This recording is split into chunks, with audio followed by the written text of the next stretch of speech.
Welcome to our YouTube channel ஹாலினால் homemade. இன்னைக்கு நம்ம பார்க்க போகிற ரெசிபி சிக்கன் சுக்கா. வாங்க எப்படி பண்ணுறதுன்னு பார்க்கலாம். இப்போது நான் 1/4 கிலோ சிக்கன் எடுத்திருக்கேன். இதை மஞ்சத்தூள் போட்டு சின்ன சின்னதாக கட் பண்ணி வாஷ் பண்ணி வச்சுருக்கேன். இப்போது ஒரு வெங்காயத்தை நான் நீல வாக்கில் நறுக்கி எண்ணெயில் பொரித்து எடுக்க போகிறேன்.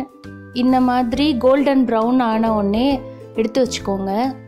இப்போது சிக்கனில் 1 டேபிள் ஸ்பூன் இஞ்சி பூண்டு விழுது, 1 tablespoon red chilli powder, 1 tablespoon garam masala, அப்புறம் 1 டேபிள் ஸ்பூன் மிளகுத்தூள். இது கூட 2 டேபிள் ஸ்பூன் காசின எண்ணெய் ஆட் பண்ணிக்கோங்க. அப்புறம் ஃப்ரை பண்ணி வச்ச ஆனியன் ஆட் பண்ணிக்கோங்க. இது கூட தேவையான அளவு உப்பு ஆட் பண்ணிக்கோங்க. அதுக்கப்புறம் 1/2 லெமனை இது கூட பிழிஞ்சு விட்டுக்கோங்க. இது எல்லாம் சேர்த்து நல்லா மிக்ஸ் பண்ணிக்கோங்க. இது எல்லாத்தையும் நல்லா மிக்ஸ் பண்ணி இந்த மாதிரி மிக்ஸ் பண்ணிட்டு இது ஒரு 1/2 மணி நேரம் அப்படியே இருக்கட்டும்.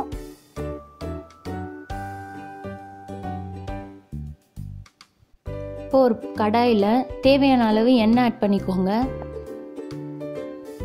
எண்ணெய் காஞ்சதும் இதில் பெருஞ்சீரகம் 1 டேபிள் ஸ்பூன் ஆட் பண்ணிக்கோங்க.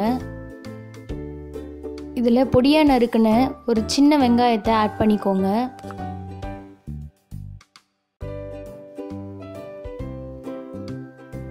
இது எல்லாத்தையும் நல்லா வதக்கிட்டு இது கூட கருவேப்பிலை ஆட் பண்ணிக்கோங்க. அதுக்கப்புறம் ஒரு பச்சை மிளகா கீரி இது கூட ஆட் பண்ணிக்கோங்க ஃப்ளேவருக்காக. 1/2 டேபிள் ஸ்பூன் மஞ்சள் தூள் ஆட் பண்ணிக்கோங்க.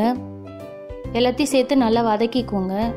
மீடியம் சைஸ் தக்காளி 1 ஆட் பண்ணிக்கோங்க. எல்லாத்தையும் சேர்த்து நல்லா வதக்கிக்கோங்க.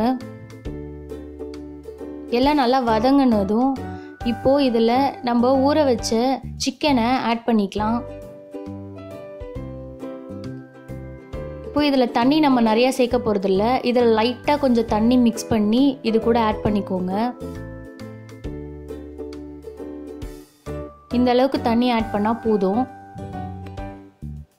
ஸோ இது எல்லாத்தையும் சேர்த்து நல்லா மிக்ஸ் பண்ணிக்கோங்க.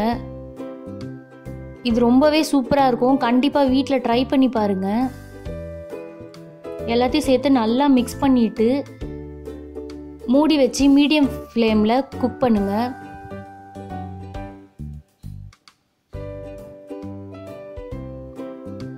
டூ மினிட்ஸ் கழிச்சு திரும்பவும் ஓப்பன் பண்ணி இதை நல்லா ஃப்ரை பண்ணுங்க. சிக்கனில் இருக்க தண்ணிலாம் வெளியே வந்திருக்கு. இப்போ அதிலே குக் ஆகிடும். இதிலே நல்லா சிக்கன் வெந்துடும்.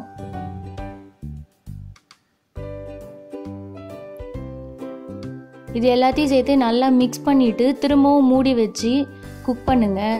சிக்கன் எப்போவுமே 20 மினிட்ஸ் மேலே குக் ஆச்சுன்னா ஒரு மாதிரி ரப்பர் ஆகிடும்.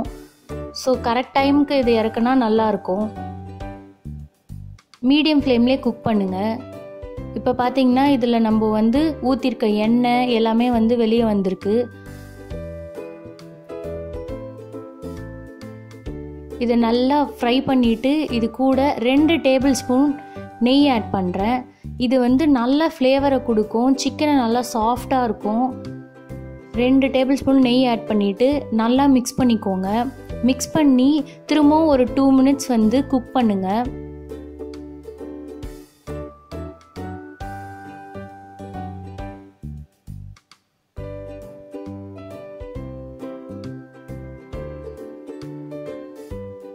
இப்போ பார்த்தீங்கன்னா சிக்கன் நல்லா வெந்து வந்திருக்கு. கரெக்டான ஸ்டேஜில் இருக்குது. இப்போது கொஞ்சம் கொத்தமல்லி ஆட் பண்ணிக்கலாம். இது கூட இது கண்டிப்பாக எல்லாருக்கும் ரொம்ப பிடிக்கும். கண்டிப்பாக ட்ரை பண்ணி பாருங்கள். இது எல்லாத்தையும் சேர்த்து நல்லா மிக்ஸ் பண்ணிக்கோங்க.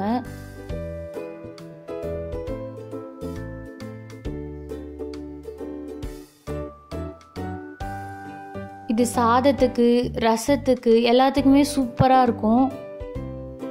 எப்பவும் செய்யாமல் இந்த மாதிரி டிஃப்ரெண்ட்டாக செஞ்சு பாருங்கள். கண்டிப்பாக எல்லாருக்கும் ரொம்ப பிடிக்கும். தேங்க்யூ.